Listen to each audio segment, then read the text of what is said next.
రాష్ట్రంలో మరో మెగా క్రీడోత్సవానికి రంగం సిద్ధమైంది. శాప్ ఆధ్వర్యంలో జూలై 15 నుంచి ఆగస్టు 25 వరకు నియోజకవర్గ, జిల్లా, రాష్ట్ర స్థాయిలో అమరావతి ఛాంపియన్షిప్ 2026 పోటీలు నిర్వహించనున్నారు.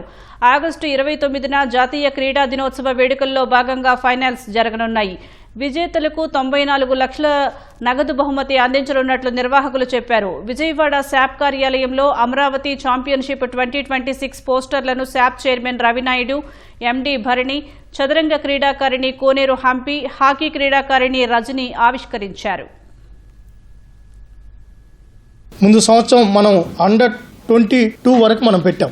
ఈ సంవత్సరం అండర్-17 boys and girls, అండర్-23 boys and girls 2 కేటగిరీలుగా డివైడ్ చేయడం జరిగింది. స్కూల్ లెవెల్లో ఉన్న మట్టిలో మాణిక్యాలు ఎవరైతే ఉన్నారో వాళ్ళను కూడా అమరావతి ఛాంపియన్షిప్లో భాగస్వాములు చేయాలనేదే ఇది ప్రధాన అజెండా.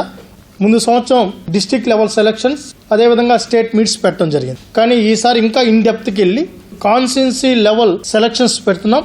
డిస్ట్రిక్ట్ లెవెల్ టోర్నమెంట్స్ ఉంటాయి, స్టేట్ లెవెల్ టోర్నమెంట్ ఉంటుంది.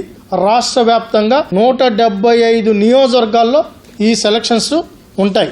దీంట్లో ఎవ్రీ ఇయర్ మనం ప్రోగ్రెస్ చేస్తూ వెళ్ళాలి అనేది మన అబ్జెక్టివ్ గా ఉంది. అండ్ ఇప్పుడు యోగాని తీసుకుంటే ఫ్యూచర్ లో అది కూడా ఒలింపిక్స్ కి రావడానికి చాలా ఛాన్సెస్ ఉంది. అండ్ మన నేషన్ లెవెల్ అండ్ ఆంధ్రప్రదేశ్ లో కూడా యోగాకి ఇంపార్టెన్స్ అనేది మనం ఎంతో ఇంప్రూవైజ్ చేసి చూస్తున్నాం. సో దాన్ని అమరావతి ఛాంపియన్షిప్ లో ఇంక్లూడ్ చేయడం అనేది చాలా చాలా ఒక ప్రెస్టీజియస్ మూమెంట్ అని కూడా మనం చెప్పాలి.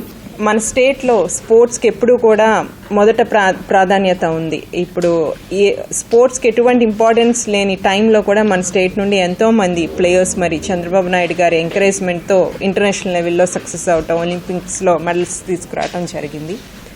సో మళ్ళీ తిరిగి ఆ వైభవం తీసుకురావటానికి ఇప్పుడున్న టాలెంట్ని ఎంకరేజ్ చేయడానికి ఈ అమరావతి ఛాంపియన్షిప్ అన్నది చాలా ఉపయోగపడుతుంది.